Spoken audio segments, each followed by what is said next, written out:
Mine still says off air, so I don't know if it's recording. There we go. Alright. Um, I'm kind of new at this, so I hope you'll all bear with me, especially going first. I'm the facilitator first. I want to welcome everybody to our diabetes support group. I'm glad you're able to make it. To start, I'd like everybody to introduce themselves and say something interesting about themselves or something that many people might not know. My name is Stacy, and I was born in West Germany. So who would like to go next? I'll go next. My name's Nathan. I'm from Idaho. My high school mascot was a potato. That's interesting. Awesome.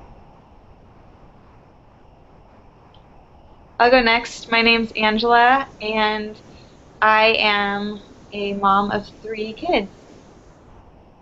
Oh, thank you. I'll go next. My name is Roxanne, and I just became a mom of my first child. Congratulations. All right. So my name is Austin, and my first baby's on the way. Be here in January. Wonderful. Congratulations. Thank you. Babies all around.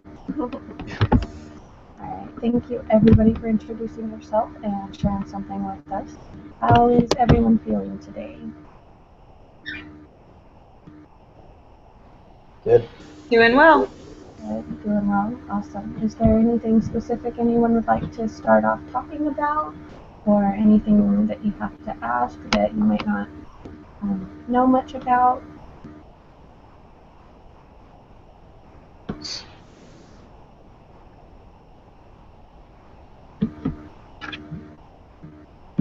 I just think diabetes sucks.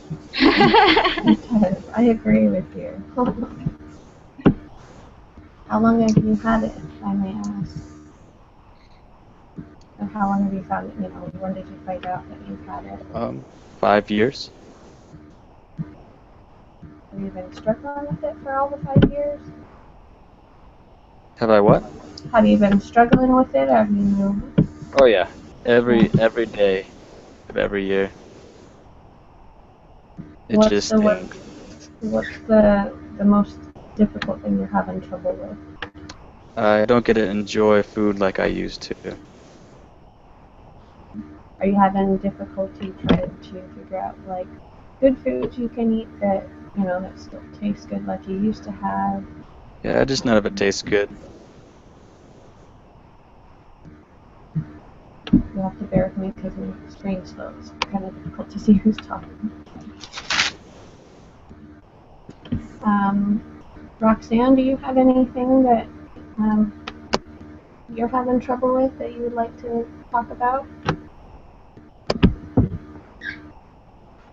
I've just been having a really hard time with, the needles.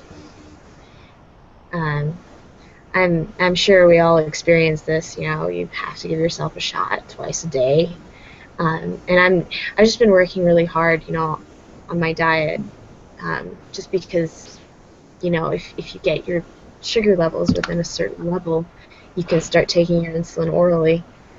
But I caved. I got Chick-fil-A today, and I got a milkshake, and so I'm just struggling with the whole thing. I'm kind of new to this, and I hate needles, and I love carbs, and same old story. Understand? Are you afraid of needles and you don't like to give yourself the insulin shots and you don't like to test your glucose levels or? Yeah, well, I actually find it's the glucose test that's the most painful. Where it's so much. Your fingers are a whole lot more sensitive. You can give yourself the shot, the shoulder, the thigh, or whatever, but the the needle it's right there in the pad of your finger, and it just hurts so bad. You have to do it at least twice a day, and it's awful. You eventually get used to it, I think. Over time. You get used to it? You don't have any issues with giving yourself those shots, Nathan? What was that? You don't have any trouble giving yourself the shots? No, not really. I'm okay with it. Is it How any long advice? Go ahead. Nathan, how long have you had diabetes?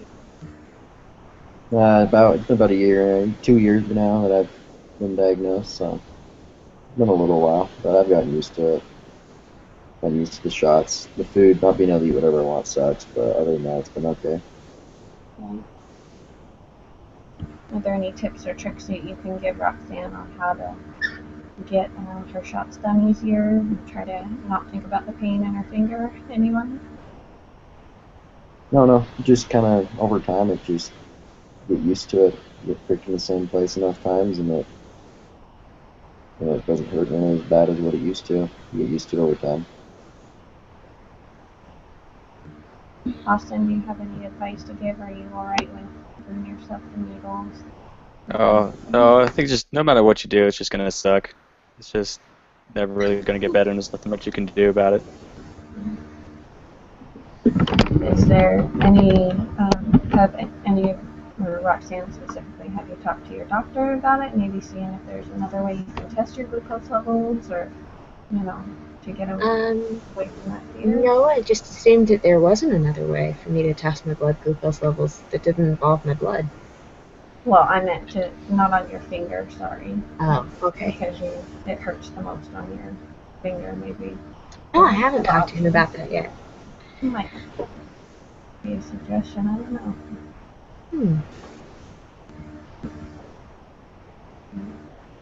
Does anyone feel that they could use more help on healing high blood pressure? I kind of came to the group wanting to find out how I can cope with all of the changes that I'm having to go through right now, because I was just diagnosed recently, and so I'm trying to find out how I can cope with the drastic changes that are going on in my life. What kind of drastic changes what are you most concerned about that we might be able to give you a little bit of support and advice on? I didn't catch that last part that you said, but I feel like it's not just watching what you're eating. You kind of have to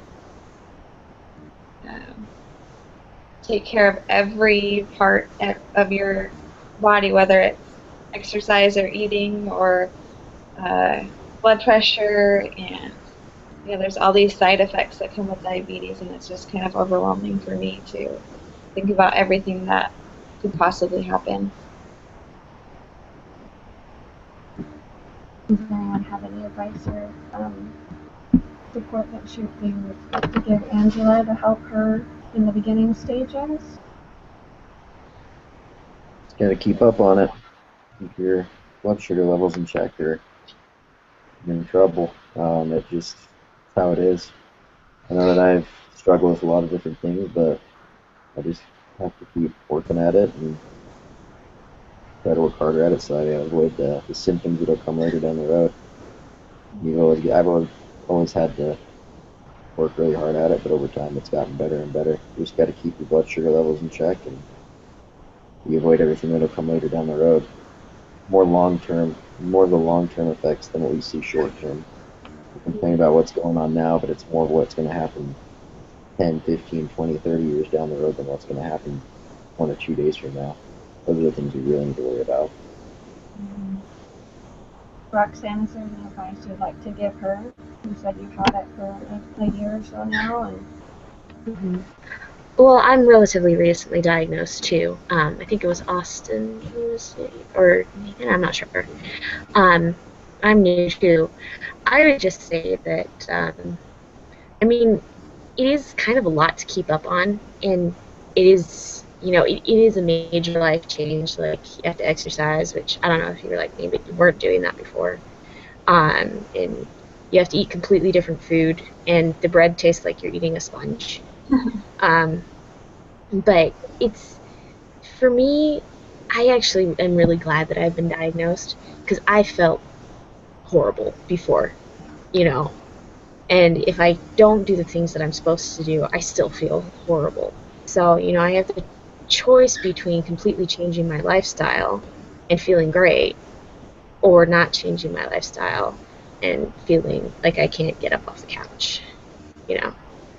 So that's just the way I think about it. Is this your first support group, or have you been to one before? This is the first support group I've ever been to, yeah. Has anybody else ever been to support groups, Austin or Nathan? And if so, have they helped you? No, I don't think so. I don't think they're very helpful in general, so this is my first time coming to one. Okay. What are you looking to get out of a support group? If you don't think that they're very helpful, I just thought I'd give it a try anyway, I guess. well, we're glad you're here. Roxanne, oh, sorry, Angela, is there a reason that you decided to come to a support group? Is there somebody who pushed you towards it? Did you just see it on the internet and think, oh, I might as well try it?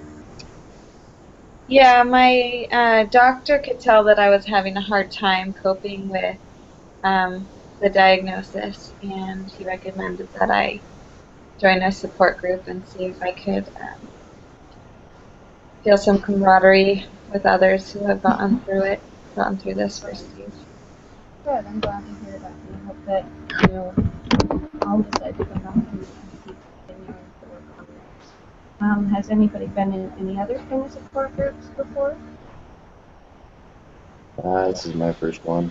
The first one. Here to check it out, see if it helps at all. Does anyone have any certain foods that you find that are helpful in lowering the blood sugar levels, or something that spike it really high that you need to stay away from, that we can give the newly diagnosed folks in here some advice? Potatoes. Are they You going to would spike it, or are they going to make it go down? Oh, they spike it really bad. You wouldn't expect them to because they're kind of vegetable, but they really do. They're crazy. They're just plain old starch, which just turns into plain old sugar, and then you have plain old high blood sugar. That is correct. I agree with you. Nathan, I think you're the one. Yeah, Nathan, you're the one that's had it for a couple of years. Is there any advice you can give on certain foods to steer clear of, or certain ones that are actually pretty good for newcomers into the diabetes world? I don't know. I just know if you know exactly where your blood sugar is at all day long, you know more or less what you can eat during the day and what you shouldn't eat, what you should avoid. Gotta keep those levels good. I don't know. Those been hard to adjust, but it's been all right over time. I've adjusted and been fine with it. I don't know.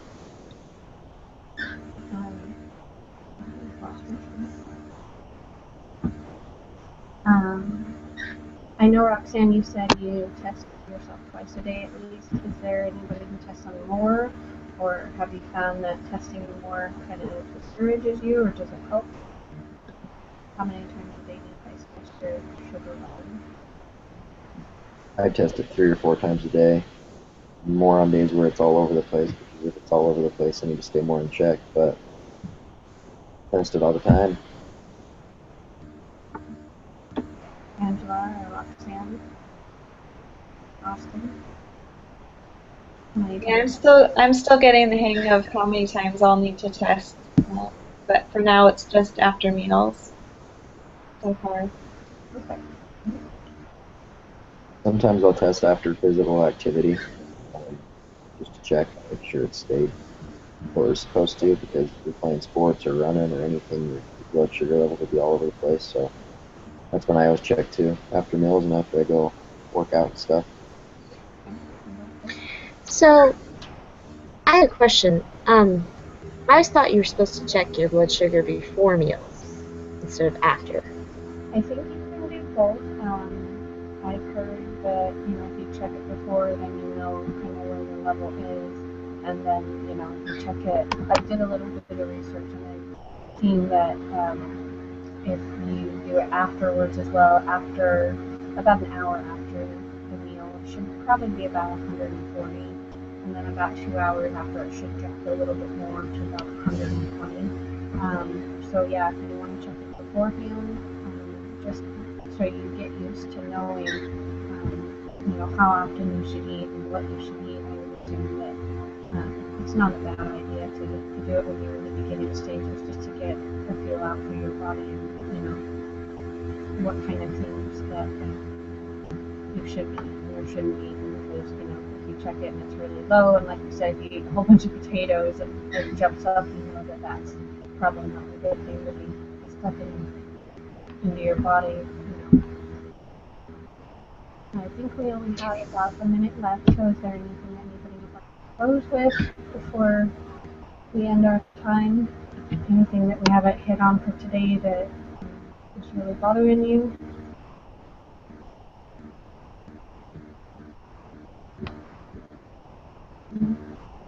Alright, thank you all for your time, and I hope to see you all next week. I would suggest, especially for our new ladies, and Austin, I think you said you're kind of newly diagnosed as well. If you want to start keeping a log of your food, maybe that can kind of help you decide where you need to be at, what kind of triggers the lower blood sugar and the higher blood sugar. Maybe we can come back and compare next week as to what you found helpful and what you find that are kind of damaging to your body. Okay. Thanks. Thanks. Nice work. Mm-hmm. Not that easy over the internet. Yeah. Okay. Sweet, I get to be the monopolist now. I get to be the Boy, quiet one. I didn't do a very good job of being a monopolist. You weren't too bad. You were talking a lot, so that was pretty good. But Austin was the quiet one. I just felt so bad being so negative all the time. You were just like, I don't want to be here. Yeah.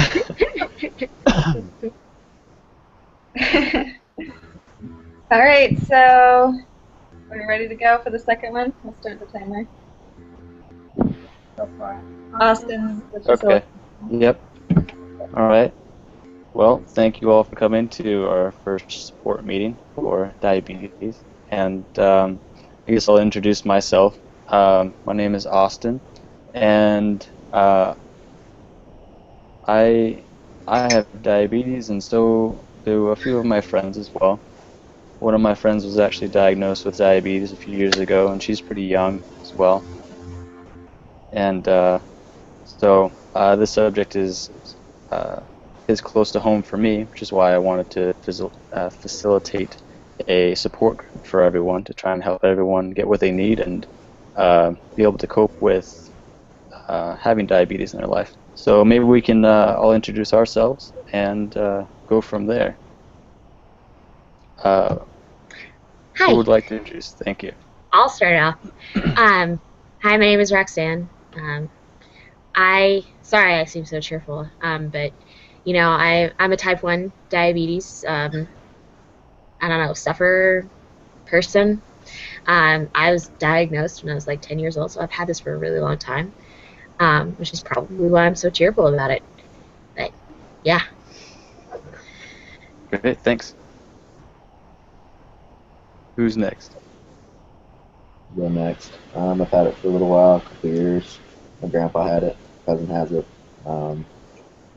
Yeah, just here to talk about it. I've seen it affect people in my life, and that's affected me. So I'm here to help and receive help.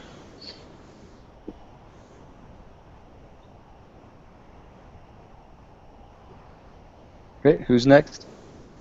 I guess I'll go next. I'm Angela, and I'm just here because my mom said I needed to come. All right. Well, I hope that we can do something here that will help anyway. But it's so good to have you. Thanks. All right. And the last one.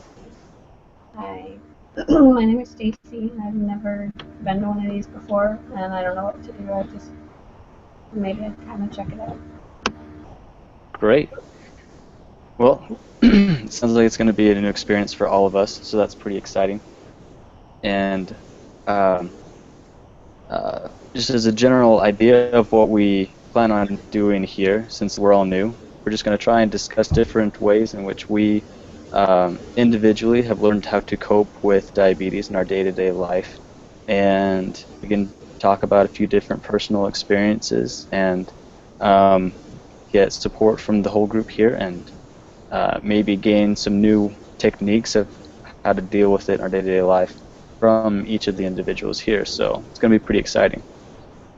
So just to start off, is there anything in particular that anyone has come across that has been somewhat difficult, but you found a way around it, or you found a way to deal with it? Could you repeat the question? I think I missed a word You bet. somewhere. So is there anything in particular, any challenges you faced with diabetes that you have been able to overcome in some way? Well, can I go first? Please. I've always found it's with type 1 diabetes especially, you can just go into ketoacidosis so suddenly, like pass out and go into a coma, and, not that that's not, really exciting. So I've always found, for me, the biggest challenge, I don't know if you guys face this with most of you being type 2, but, having to check your blood sugar, like, all the time, and, like it being the middle of the night, and you have to wake up and check your blood sugar because it could be too low. It's like you have a baby, that you have to constantly take care of. So, that's my challenge, just the constant having to check your blood sugar, having to constantly monitor it because your body's not doing it for you. Yeah, I think that's one of the bigger challenges that I face too. Does anyone else face that challenge, or does anyone else have trouble with the constant need to be watching their blood glucose levels and things like that? Yeah, I mean, it's always a challenge. It will always be a challenge. You just got to keep everything in perspective, have a good attitude about it, because your life has changed. Things will be different from now on, and you can't just dwell on the negative. But I've found that it's as long as you look at, just gotta. It's the long haul, so you gotta stay positive through the whole thing. As long as you have a good attitude about it, you'll be fine. There's a lot of things you gotta get over, but it really all boils down to your attitude and how you deal with it. Yeah, that's true. There's nothing better than having a good attitude about it, I think, and I think that's the first step. It's the best step to take so that you can learn new and different ways to be able to cope with diabetes. Stacy, have you had any major problems with diabetes, or have you found any different ways to cope with diabetes? I just it's difficult. You can't really go out and eat many places because you kind of have to watch, what you eat, and just kind of find that having a boring diet, you seem like you can only have vegetables and meat. You can't really have like a lot of fruits and stuff because all the sugars and stuff, which I kind of find annoying. It's not fun. Yeah, that is pretty difficult. So, Angela, have you found any ways that you can work around, finding something that's really good to eat, that's not a vegetable or a meat, or anything like that? Or have you found any good restaurants that you can go to? No, I mean, it's just when you're diabetic, you just don't really get to enjoy food anymore. It just, going out to eat is not even an option. So I kind of just stay at home, and I don't get to enjoy food anymore. Angela, that's like not even true. There's so much food you can go to. There are like entire websites just full of recipes just for diabetics, and so you can't just say, "Oh, my life is so miserable now that I'm a diabetic," because it's not. It's not. You don't get to enjoy food. That's not even true. there's so much food that you can enjoy, and even if you do splurge here and there, that's what insulin's for, you know? Yeah, Roxanne makes some good points. Just like Nathan talked about, having a positive attitude really makes a big difference. And even though we are limited as to what we can eat and what we can, where we can go out to restaurants and whatnot, there are different options available. Just the other day, I read about some brownies that you could make that anyone with diabetes can actually eat, and it's totally fine. And they actually taste pretty normal. They don't taste like dog food or anything, which is pretty cool. So if anything will make you happy, that will. So it's a good little easy way that I cope with not having all the things that I'm used to, is by reaching out and trying to find different recipes that are out there that are more diabetic friendly. And there definitely are recipes out there, like Roxanne said. That's great. So is there anything else that anyone's struggling with, or anything anyone else has experienced? Nathan, you mentioned that you had a grandfather that that has diabetes. Um, how has that affected your life now that It you are experiencing the same thing? was a good role model of what to do, how to deal with it. He always kept it in check, always kept, blood sugars levels at a good level. He was always on top of it, and because of that, he lived to be, almost 90. There's some other people who don't keep it in check. They suffer down the road. So it's just like a good role model of what to do, what to watch for, and yeah, he lived a long life. He kept everything in balance and make sure he's on top of it. So That's what I good. learned from Very him. good point. So does anyone else have any kind of a role model or someone that they know who has lived with diabetes for a very long time that is just a good role model to you? How you Yeah. can. Sorry to talk over you. Um, Actually, my grandmother had diabetes, and I have an uncle who has diabetes too. And it's kind of funny. My grandmother was actually a really great role model of how not to handle diabetes. Um, because she just did the whole thing, and had everybody else give her insulin, and never managed her exercise or her diet, and it didn't go so well, actually, for her. So I mean, like, I'm actively trying to live exactly different. That's good. I guess it's good to have, know what not to do as well. It's also just as helpful as knowing what to do. I know someone who, through diabetes and everything, had to have their foot amputated, and that's something that they had to deal with and they worked through. Have any of you had, or do any of you know of someone who's had to experience that, an amputation because of diabetes? I don't know anyone personally, but my brother is a podiatrist, and he constantly talks about that, about the amount of people he sees come into his office who can take care of their diabetes through the hospital and stuff like that. But they just didn't pay attention to it. And it affects them a lot more now than what it would have if we could stay on top of it. Yeah, it's true. That's why it's very important to stay on top of it, like Nathan said. Um, but and along the thought process of being positive and staying on top of things, um, none of us are amputees, so that's good. And that is one reason for us to be happy.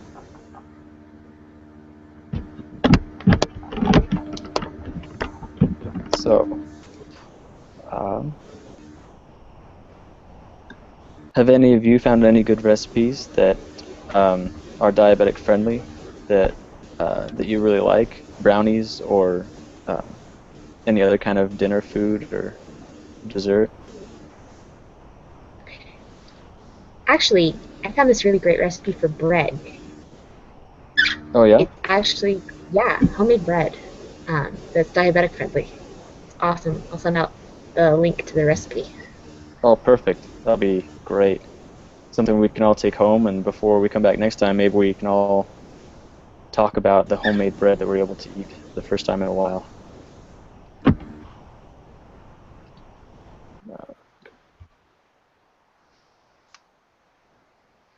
Okay. So, I guess the conversation always revolves around food. That's kind of my life right now too. So, does anyone else have any recipes besides homemade bread? Angela, have you found anything that is really delicious that you found that you've been able to eat? No, I haven't really found any good recipes. I guess I'll have to try Roxanne's recipes. But right now I just kind of sit at home and just eat whatever my mom makes me. Yeah. Well, that's good. Now you can try some of this homemade bread. Give us a good jumping off point. Well, I think we're about running out of time, so we can wrap up. We've talked about a lot of good things, a lot of good recipes and techniques and how to cope with diabetes in our life. And we've also talked about different reasons why we still have a lot to live for and be positive for, because there's other people who are worse than us in this situation. So we have a lot to be grateful for and a lot to press forward with. So we'll just plan on meeting again next week, same place, same time. And if anyone makes some of that homemade bread that Roxanne was talking about, bring some of it to the support session, and we can all share some together. It's a little motivation to come next time. But thank you all for coming, and we'll see you next week. Good job. Yay! 15 minutes is longer than I thought. Yeah. It feels longer. When you have nothing to talk about, you're like, A lot longer. All right. This is a long time, you guys. yeah, It is a long time. I was surprised we had to go for a full 15 everybody minutes. having to do it. Yeah. How did you make those little text things pop up? You click on the top left of your screen, it should say chat. The little got it. messenger Okay. thing. Got it. And Angela, you're the facilitator. I'll do a stopwatch. Yeah, all time. Okay. All right. All right, go for it. Okay. Welcome, everybody, to our diabetes support group today. I'm so glad that you all could be here. We have about 15 minutes to talk, and I would love for us all to participate so that we can learn from each other and hopefully grow from each other's experiences. What I would like to get out of today is for us to gain some awareness of what we can do daily to manage our diabetes through a healthy lifestyle and learn from each other how to overcome obstacles that may come while we deal with having diabetes. I would like to start off first by having us all remind each other of our names, and so that we can know each other. I think this is our second meeting, so I know that we've all introduced each other before, but I'd like you all to remind us of your name, and then remind us whether you have type 1 or type 2 diabetes. I'll go first. My name is Stacy, and I have type 1 diabetes, and I've had it for a couple of years. So I'm excited to be back here, and I hope that we'll help each other and have a little bit of fun tonight. Thank you. I'll go next. I'm Roxanne, and I have type 2 diabetes. I've been recently diagnosed. Thank you, Roxanne.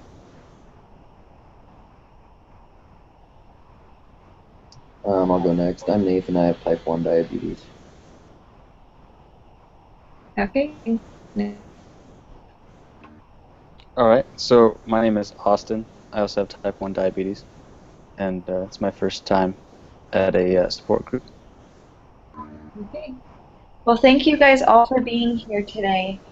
I first would like you to start off by asking you why you are all here, what your reasons are for attending this group. Austin, can you start? Yeah. So I guess I've had diabetes for just about a year now, and so I've been trying to figure out how to cope with it for the past year, and I just recently heard that there was a support group, so I decided to try it out. That's why I'm here. Okay, thank you. Nathan?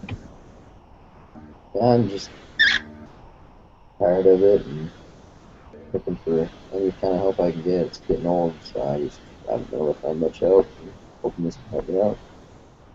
I hope it can help you too. Thank you for being here. Stacy, can you go next?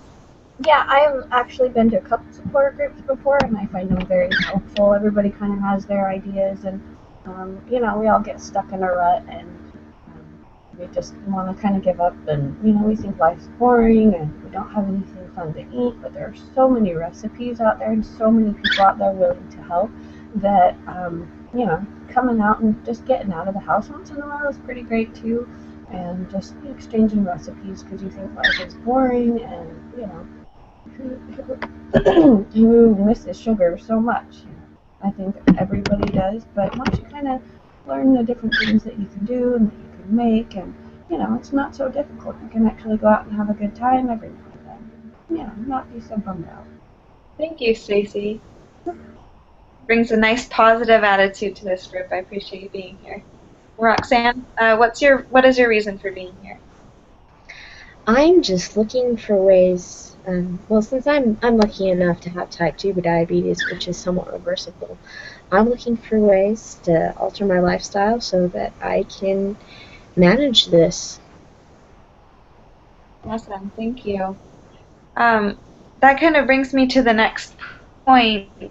I know with type 1 diabetes, you're not able to cure it, but you are able to manage it. Type 2 diabetes, like you said, it is reversible, and there are things that you can do so that you don't have to be taking insulin every day, and we want to talk about those things as well. So the first thing that I would like to talk about today is choosing healthy food to eat.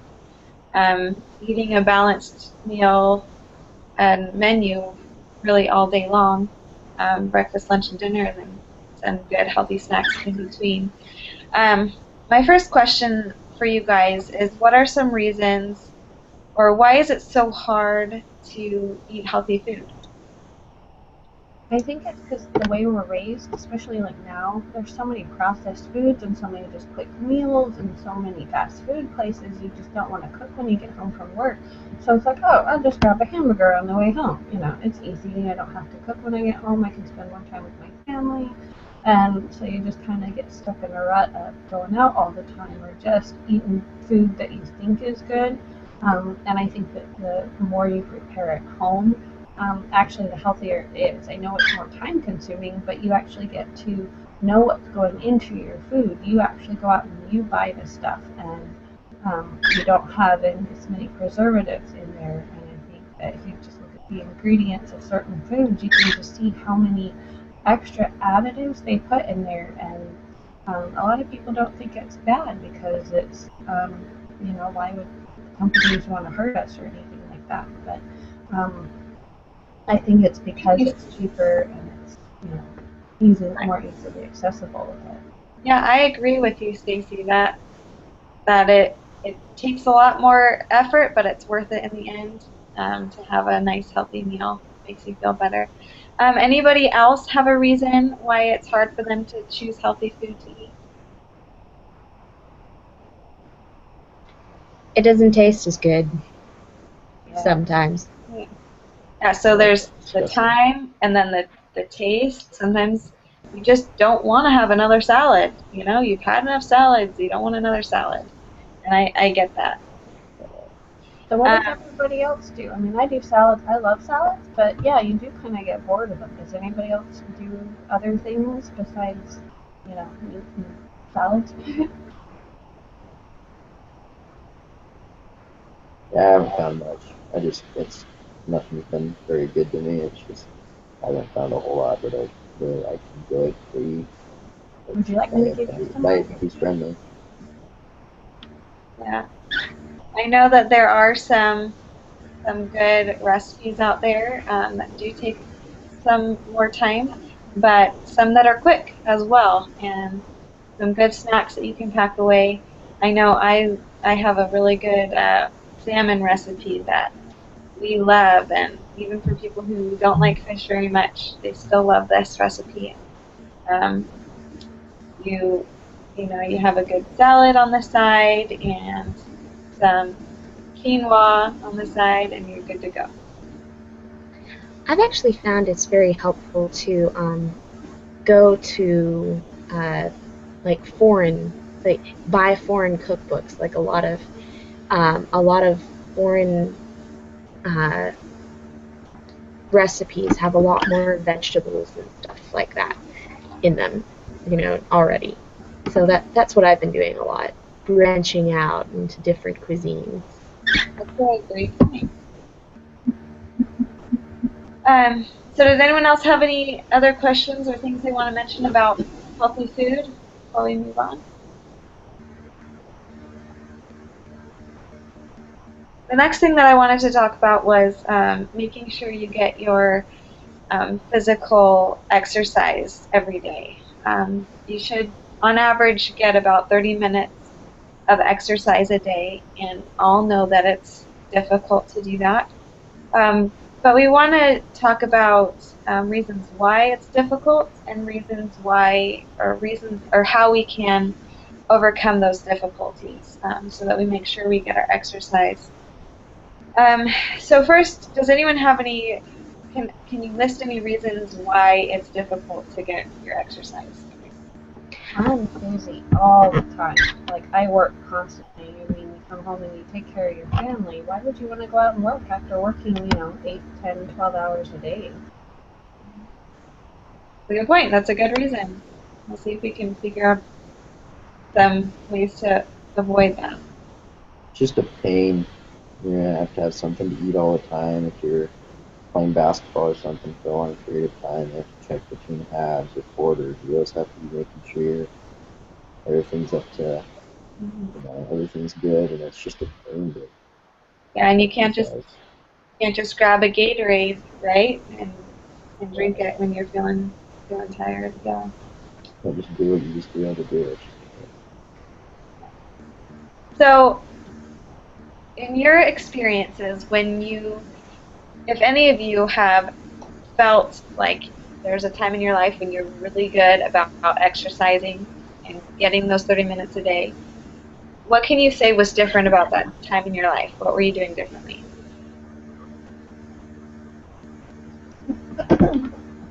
I personally, I made time for it, and I felt so much better after I worked out for a little bit.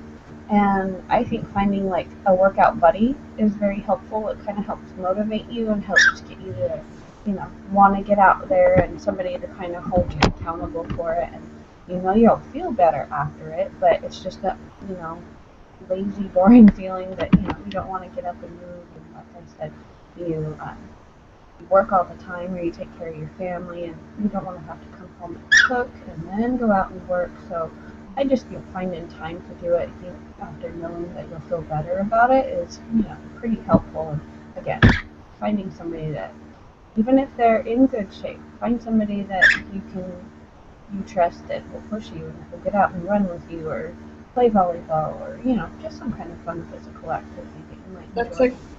That's a great tip.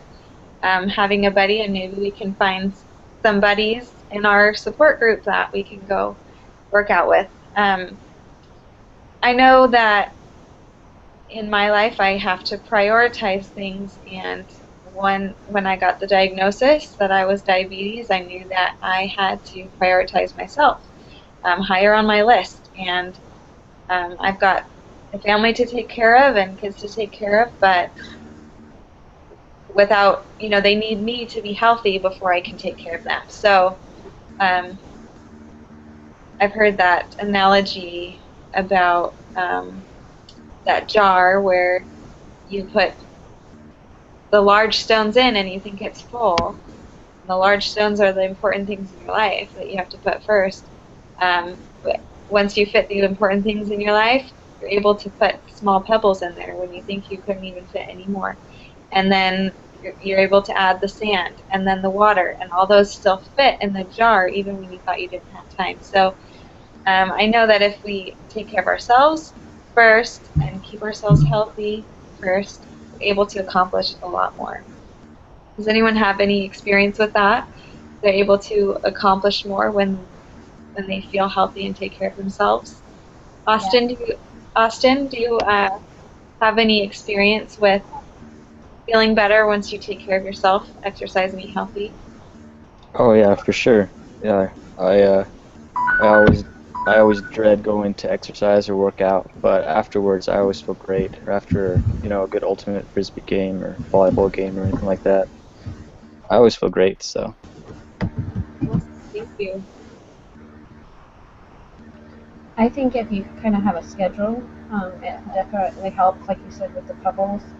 There's always room for more things to do. You just don't think that you have time. So instead of watching an hour TV show or playing on your phone, get outside and play with your kids if you have kids or nieces and nephews. Even if you're married or have a significant other or something, cook with them. I find that cooking with somebody else also helps. So it doesn't feel like you're the one doing all the work, and everybody kind of gets to enjoy the fruit of your labor, so to speak. Great, thank you. Looks like we're wrapping up on time, but I appreciate you guys all for participating. I hope that this support group helped you feel like you weren't alone and that you can come to others for help and encouragement and guidance, and are able to manage our diabetes together. And you're not alone, and we're all going through it. So I think after today we've been able to talk about how we can manage diabetes by making healthy choices, by eating healthy food, and by exercising. And now that we have a good basic understanding of how we can manage our diabetes, we can take a more in-depth look in our next support groups and really dive in and bring those recipes and talk about specific exercises and things that we can do to manage our diabetes and our stress and our other medical things like our blood pressure and blood sugar levels, everything. And we'll work together and continue to do that every week. And I'm so glad that you guys could be here. Does anyone else have anything they want to say before we end? I think if you learn to love water, you'll enjoy it more. I know a lot of people, like, they are so used to sodas and sports drinks and everything filled with sugar, and it's so difficult to get away from them. But I'm learning that if I drink like 2 liters or more of water a day, I feel so much better. So, That is a great tip. Thank you, Stacy. And we appreciate you being here and giving us all those great tips today. And we will see you guys all next week. great, thank you. I have to say that's completely opposite what I'm used to doing. I don't like talking. So I just have to throw myself out there. That was not fun for me. You're a good talker. Thanks.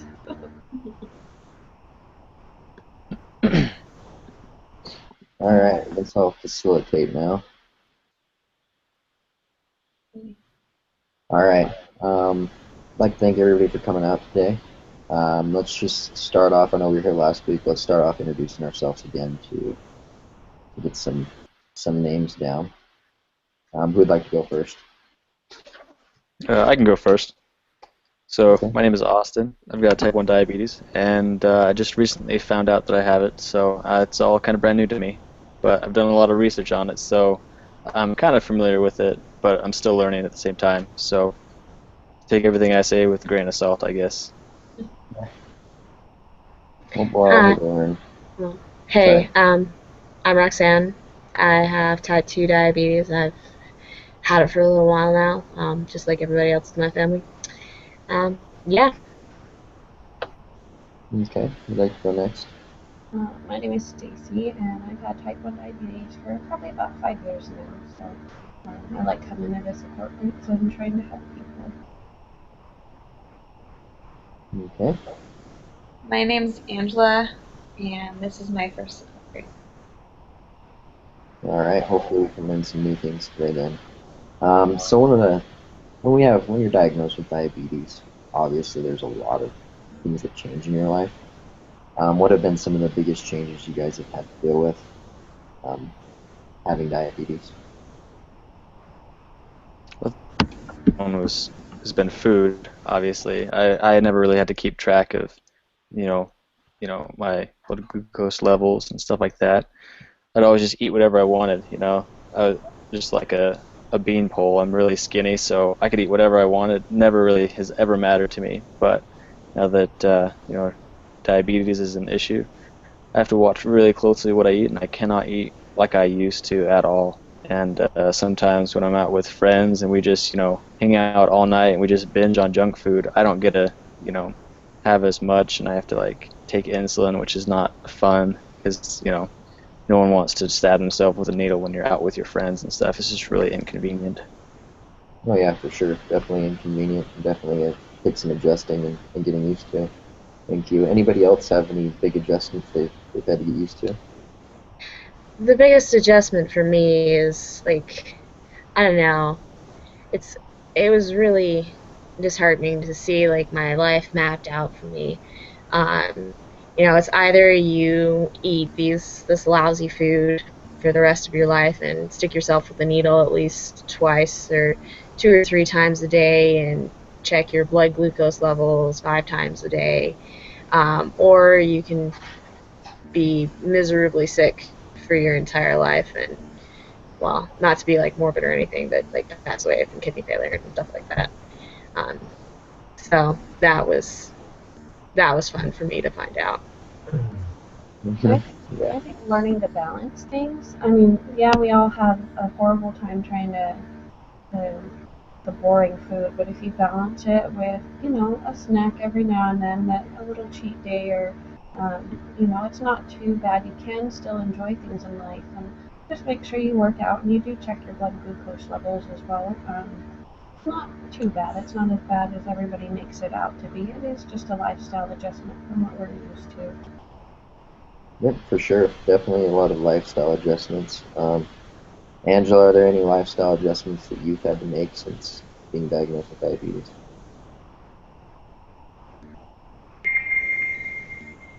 Yeah, I've had to not go out to eat. I used to go out to eat all the time, and now I don't get to go out to eat, and um, that's kind of been hard on my social life, but making it work. Yeah, I think that's something that we all have to adjust to, is not being able to go out to eat. Um, what are some of the ways that you guys have learned to deal with these changes that you've had to go through since being diagnosed?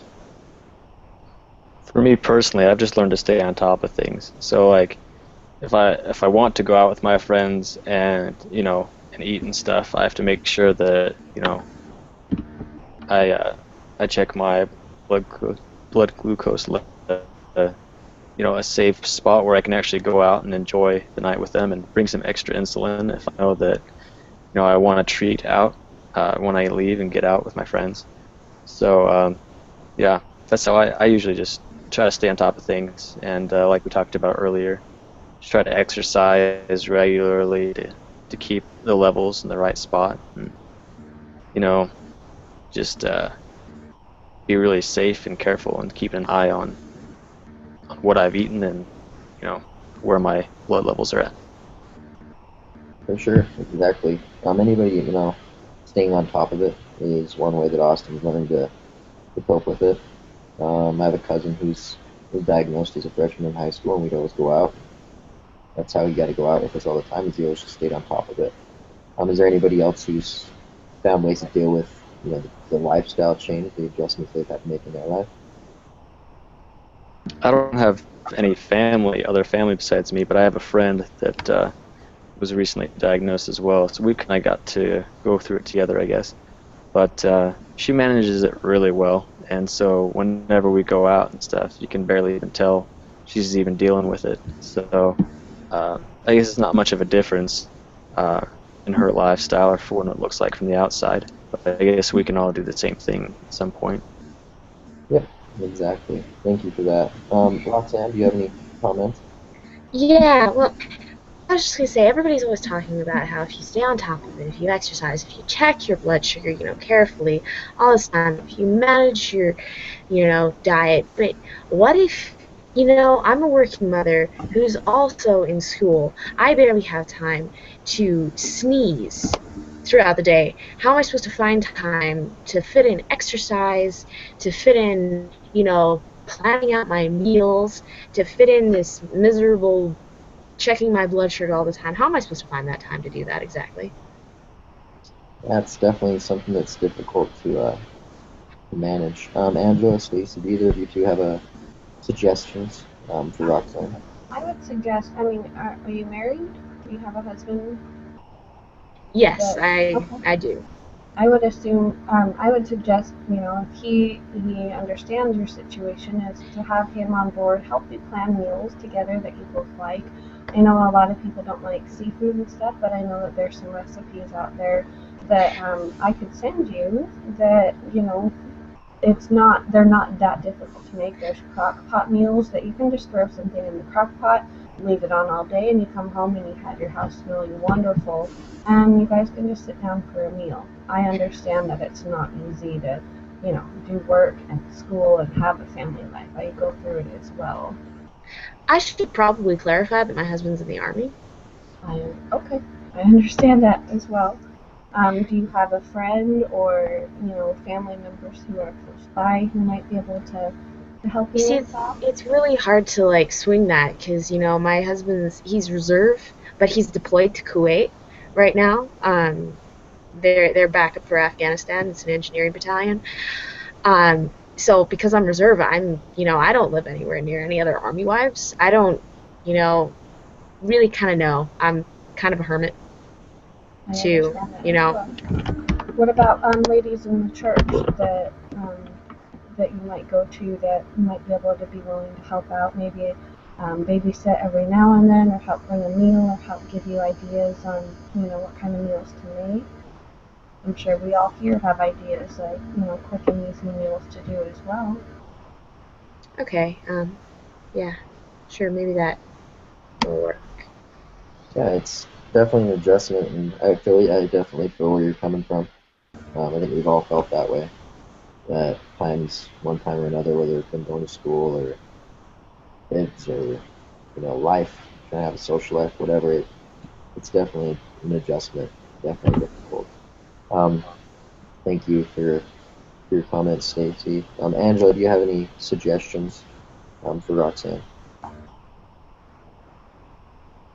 I think that it has to be a lifestyle change, and as a parent, you have to know and realize that you're not just doing this for yourself, you're doing it for your child so that you're going to be there for them to take care of them and also help them to be healthy in the future. So it kind of makes it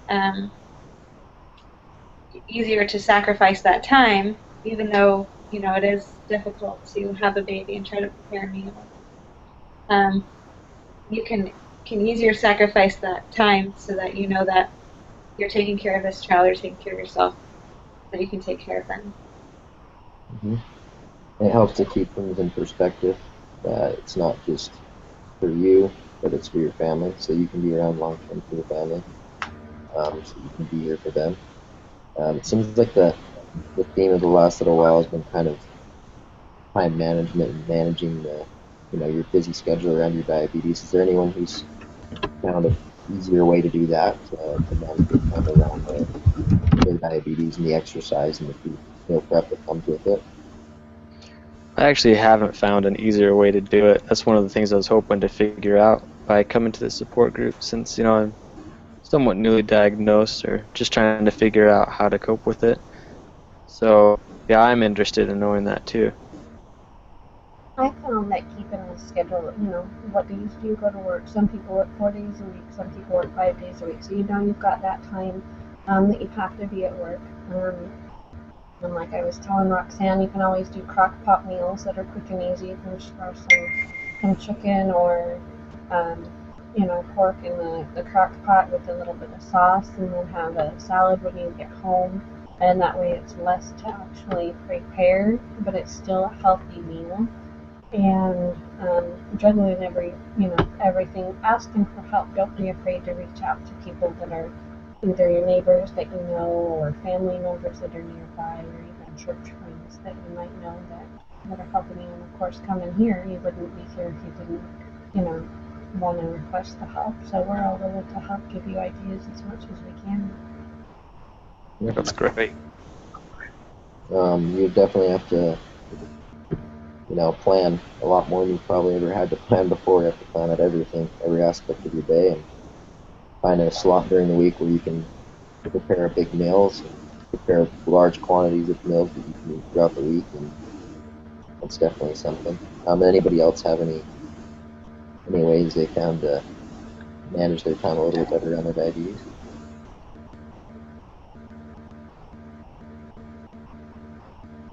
No. Okay. Yeah, it's definitely an adjustment.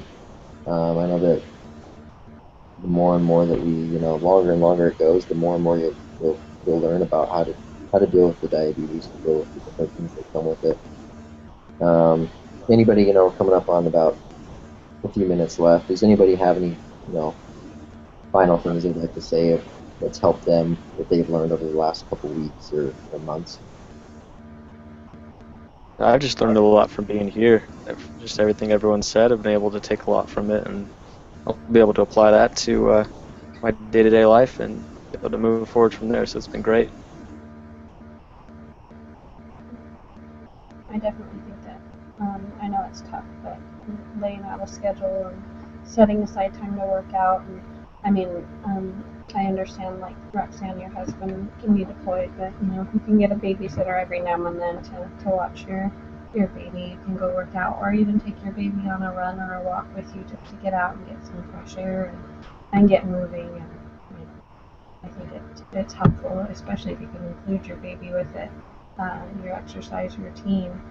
Use your baby as a weight. I know some people use them, to lift and do squats and hold the baby, and depending on how much they weigh, it kind of gives you both some more bonding time and gives you the ability to work out as well. Just a thought. Perfect. Yep.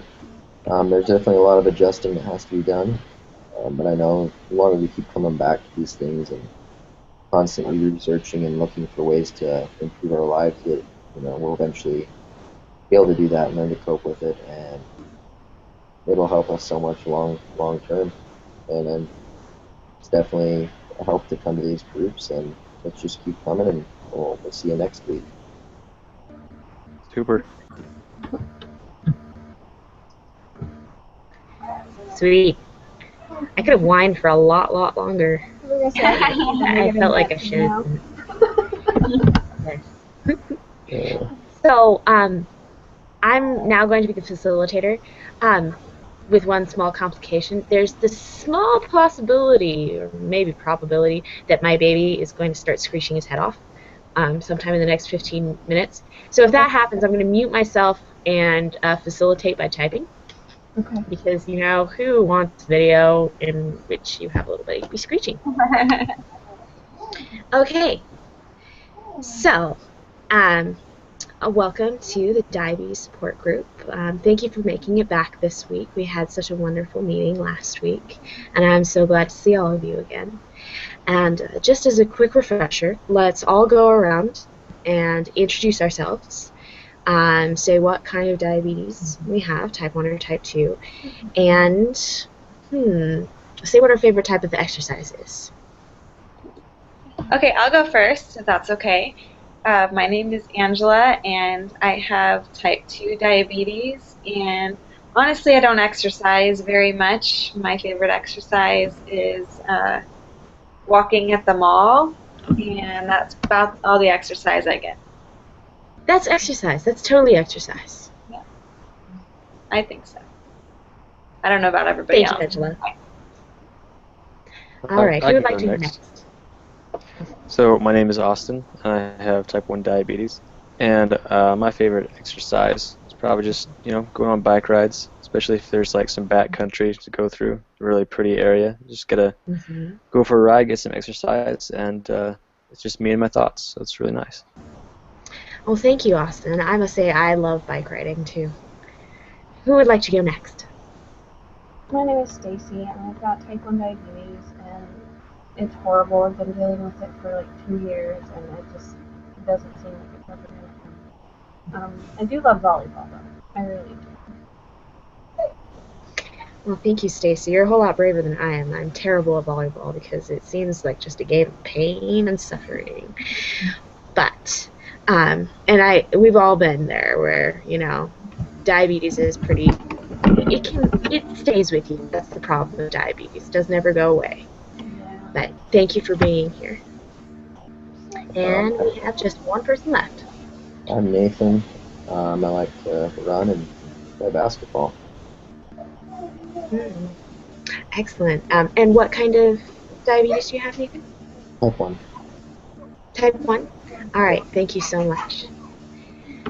All right. And Nathan, you say you like basketball. What's your favorite national team? My favorite basketball team? Yeah. The Golden State Warriors. Golden State Warriors. I'm a Golden State Lakers Warriors. fan, so. Well, yeah. Uh-oh. Go Warriors. I facilitate, so you're both better than me. Well, what I wanted to talk about, the discussion that I'd like to start today is we all know the big problem with diabetes is the food, okay? Because we are Americans, and there's nothing we love more than food, am I right? Right. So, I wanted to start off by us all talking about what kind of food we found makes us just feel great. What's delicious that you can eat as much as you want of, and that will make your blood sugar feel great. So, each could go. I'd like to. I love to eat salmon, and because I can't really have potatoes very much, I like to have. Sometimes I'll splurge on a sweet potato, and and then I'll have a salad on the side, and I'll just eat as much of that as I want because I know it's good for me. And I will fill on it so much that I don't even feel like I need dessert. It's so good. And sometimes when I go out to eat, I can even get a salad that they have at the restaurants and just ask for the dressing on the side, and that makes me feel good because I can still go out with my friends and I can be out at a restaurant, and I'll just put a teeny bit of dressing on it, and it still works for me in my life. But potatoes are wonderful. How can you go without potatoes? It's so boring without. Well, who'd like to answer that? Does anybody have a great substitute for potatoes? I know that there are some substitutes that I've found, but does anybody else have a great substitute for them that they'd like to tell Stacy about? I don't really have a one-for-one substitute for potatoes, but I've learned that just the longer you have diabetes, your palate can adjust a little bit. So I've learned to just really love salads and other things like that. And there's other little recipes that let you have little foods that you usually can't have, like brownies. But I would just keep trying different things, and eventually your palate can adjust to it, and you can even start enjoying the types of foods that are good for you. Stacey, I've seen a recipe that is actually steamed cauliflower that you blend up and you make into your own mashed potatoes and season them, and they taste just like mashed potatoes. I haven't actually tried it before, but I've heard that it's really tasty. Yeah. That's what I've heard too. Nathan, what can you tell us about food that's I've just kind of learned to adjust over the years. I love salmon. I love salads. I didn't like salads as much before, but I've just kind of, over time, I've kind of an acquired taste and really like that stuff now. You know, I have to eat it. Might as well enjoy it, right? Yes, might as well. And Stacy, how long? Remind me again. How long have you had your diagnosis? 2 years. 2 years. 2 years is a good long time. What have you found that's good to eat that you enjoy? Well, I like bacon and eggs and ham, and I mean, I love the meats and the vegetables, but I just get so bored with them that I kind of want something different to, I don't know, kind of quench that little sugar craving that everybody kind of gets, you know. And I feel like we're so lucky to live in a day and age where there are so many sugar substitutes. You just go to Walmart and there's, this entire wall just full of sugar-free candy, sugar-free caramel. Now, to be honest, you have to be careful how much you eat of it because it will. Is that bad for you still, though? Yeah, it can be like poisonous if you have too much. Okay. No. In these sugar-free candies, like sugar-free caramel and things like that, it's not things like aspartame or things like that. Which, by the way, they've finished some studies on, and it has not been linked with cancers or anything like that, like has been rumored. But no, what's in these sugar-free candies and things like that are things like they're just different kinds of sugar that we cannot absorb. So it tastes sweet. It tastes almost exactly like sugar. We just can't take it up. And you have to be careful, don't eat more than one or two of them at a time. Because, well, let's not talk about what will happen. Yeah, No. Alright, I might have to Never try mind. it. We'll see if it works. Yeah. They are delicious.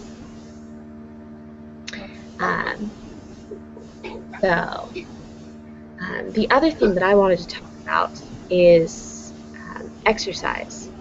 We already listed the types of exercise that we did like.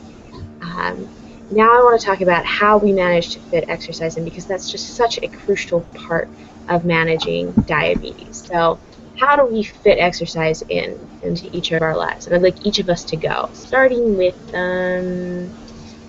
let me see, Austin.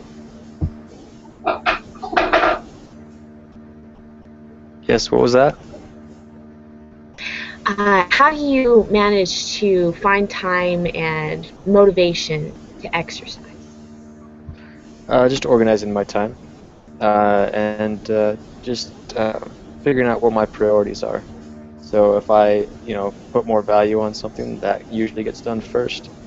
So I just got to make sure that my priorities are the things that will, matter most, like exercise and eating well. So I just, try to organize myself.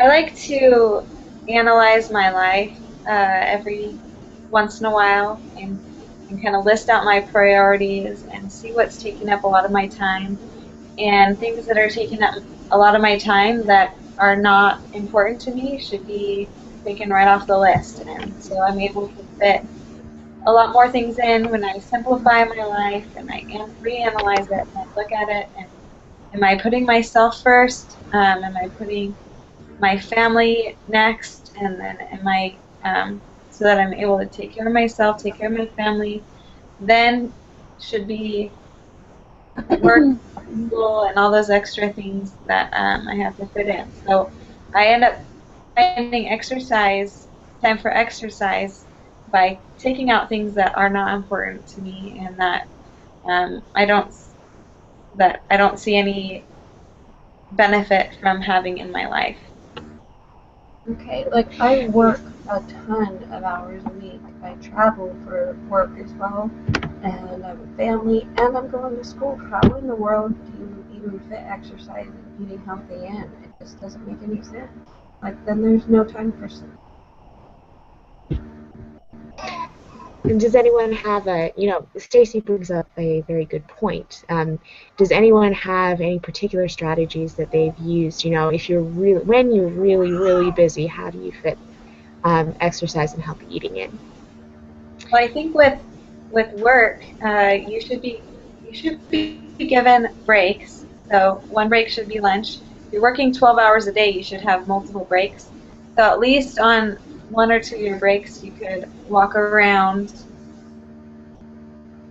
get exercise. If you have other things you need to do, try to get them done during the break so that after you get off work, then you're able to exercise after that. Or you could find a place that's close by that you want to go to lunch, and you could walk to lunch at a restaurant and then walk back. Yeah, I'm gonna try that. For Those me, are all something great that's suggestions, Angela. Oh, continue, Austin. something that's worked for me is just starting off small. So when you are time, maybe you just need to start with 5 minutes a day, and then just try to work up from there. That way, you kind of get used to organizing your time around so that you at least have 5 minutes, and you can work up from there. That's a strategy that I've used that's worked really well. Nathan, do you have anything that you'd like to add? Sometimes it just means waking up a little earlier or going to bed a little later. I have to be able to squeeze the exercise in. And you gotta realize that it's a priority, and if you don't do it, it's gonna affect you. So you gotta wake up a little earlier or go to bed a little later and try and fit it in.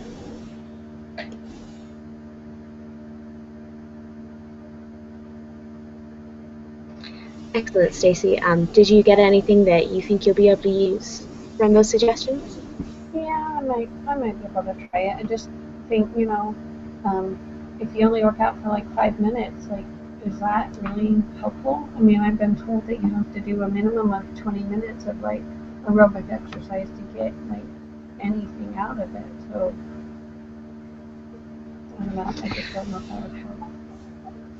I think that's an ideal, but in this fight against diabetes, even just taking the stairs instead of the elevator is a great thing for us to do. So let's not go kicking ourselves around the block because we can't do CrossFit for 30 minutes every day. If you only have time to take the stairs, that's just fine. So we only have about a minute or so left. Was there any questions that anybody had before we adjourn until next week?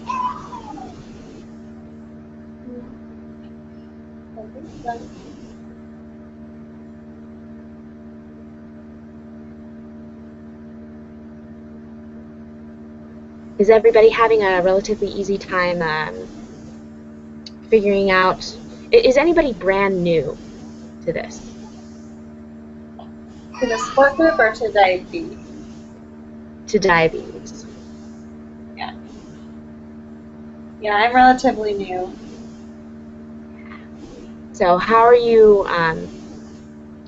finding the shots and things to be going? Are you on injected insulin, or are you able to be on oral insulin? Yeah, I'm injected, but my doctor says that with nutrition and exercise that I'll be able to be off of it soon. Mm-hmm. If I lose a bunch of weight, I'll be. Mm-hmm. And I feel like that's the goal for all of us. Nobody likes needles. So thank you so much for coming today. And I will see you all hopefully next week.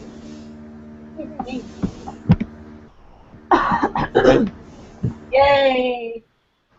It took a while, but we got there. Yeah. So, you guys, I'm going to stop the broadcast, but I think that we were supposed to talk real quick. We have to continue recording it. Or anything. Yeah, the We have 10 to minutes of continue. what? The debriefing. Yeah, debriefing. So don't stop it yet. So what did you find challenging about as the facilitator? So I'll go first since I was, just the facilitator. As I think there was a unique challenge with having it be online, is that there's a lag. So, I'd suddenly find myself talking when somebody else had started talking. Just that lag was difficult, made things a little bit awkward. Yeah. And that's not like That was you my can- main challenge with facilitator. Yeah, it's not like you can like just point to somebody, like when you're in a group, it's like, oh, what about you, if you don't know their name, or hey, welcome, and just trying to keep the subject going, or everybody talking, or if you don't have enough that you came to the table with, and then you can go off on a tangent this way and talk about this, and then you're like, oh, well, I never talked about half the stuff I brought with me, but okay. Yeah, I think another thing too is you're not in person. It's hard to notice who's talking and who's not. So like easily the silent, whoever was the silent one, I had to keep reminding myself, oh, that person needs to talk now, because all you're seeing is the head, and so you don't really recognize it. But I think that would be true in real life situation too, is that the silent person just kind of fades away. You have to really think about who has been talking and who hasn't. Well, and I had 2 screens. I had to have our list up of, okay, who's doing what this this group. So it was like, oh, well, you need to show us because you're the monopolist and you're the quiet one. Oh, what are you? Yeah, it's a little bit more difficult when you're online and you kind of have that lag too, like Roxanne said. Yeah. Yeah, that's what I I think- found difficult, was coming up and picking out exactly who was in which like role, and like Yeah. being able to remember how to deal with each one, because the book gave a certain, with Yeah. the negative Nancy, this is how you deal with them. With the, monopolist, that's how you deal with them. And just to remember, okay, you have to thank them kind of for their comments, but encourage others to speak, and just how to deal with the different personality types, but not to lose track of leading the conversation. That was probably one of the harder parts. I think for me, one of the hard parts was just when no one had a ton to contribute.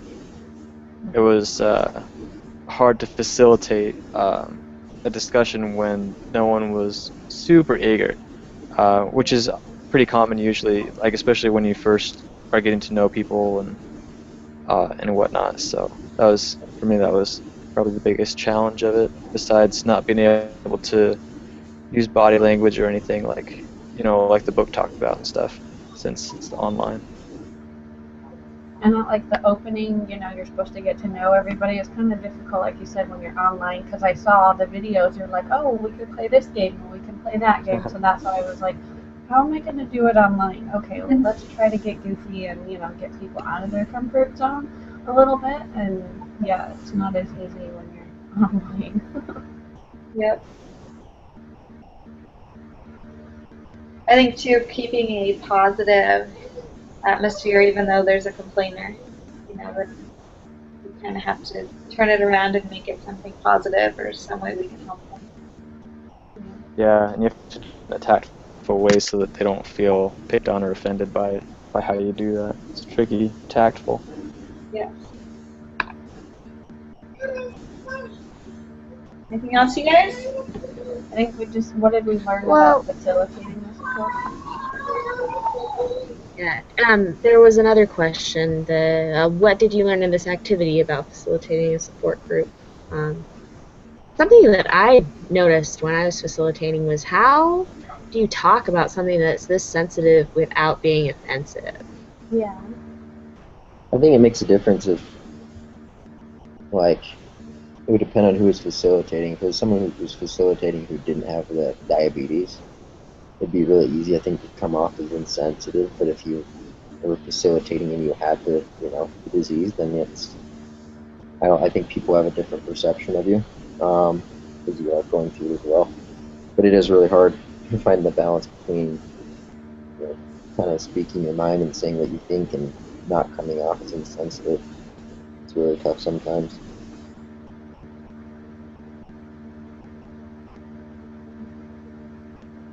I I think it's definitely difficult, like for me, if you're not one to like to be in front of a crowd, trying to facilitate a group, and like you said, if you didn't know what the topic is about, I would assume that if you're facilitating a group, you would kind of know a little bit about the subject. They probably wouldn't have somebody who knows nothing about, diabetes come in and get a group going. And I just think you don't necessarily have to be the one leading it like the whole time, because I've been in some groups like in classes and stuff where everybody can kind of keep the conversation going, and like I said, the tangents will go off, and the facilitator kind of needs to pull you back into the main topic of what was going on. But I think once you're in a group and a lot of people can kind of keep it going, and you just have to be aware of that silent person or the dominating person or the negative Nancy. And depending on how big your group is, it can kind of be overwhelming, I would assume. Yeah, we never really went off topic, but I know that it can definitely happen. But like you said, when people who actually have diabetes come to a support group, they're probably gonna have a lot to say, because they've experienced a lot, and so just they're gonna be talking about their experiences, and so to keep them on track, I think that'll be important as a facilitator. Something I learned, kind of going on what Stacy said, was that I wasn't aware of how aware of your surroundings you have to be as a facilitator. Like, you have to remember who speaks, who doesn't speak, and their general attitudes towards the subjects as well. And you have to keep all of that in mind as you're trying to facilitate and progress the discussion forward in a way that would help everyone there. So there's a lot more involved than I thought there would be. I thought, it would just run itself for some reason, but that wasn't the case. Kind of reminds me of being a teacher in either a church class or even probably in a school. Of you try to teach them everything that you bring to the table, and kids especially will go off and start talking about something else if you give them any leeway. And so just being that one to bring everybody back to what you need to talk about can be pretty difficult depending on how many you have in the group. Anybody else have anything else? Are we good? We're good. I think that's good. Good debriefing. Yeah. Okay, guys, good job. Great. Angela, you're Thank gonna you. upload it for us, or Yeah, y'all have to I'm gonna upload stop it and then I'll send you guys the link. it? Okay.